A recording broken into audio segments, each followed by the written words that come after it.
What are keywords? Keywords are the words you enter into the search field in a search engine, like Google, library catalogs, databases, and other websites. This is something we all do when we use Google without much effort.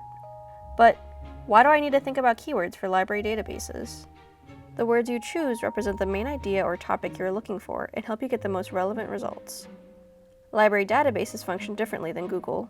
Google will suggest related ideas, phrases, and words for you, and even correct your spelling.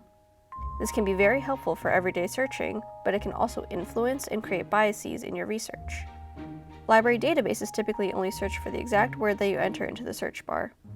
Topics are complex, and you will need more than one keyword to find what you are looking for. Take a look at this image. What words come to mind when you see these? You might think of soft drink, drink, carbonated drink, sugary drink, or more regional words like soda, pop, or fizzy drink. You might also think of related concepts like brands, thirst, cold, health, and sugar. Library databases with simple search engines do not connect those words, so you need to do it. Brainstorming keywords before you jump into library databases saves you time by finding related results faster. Try it out.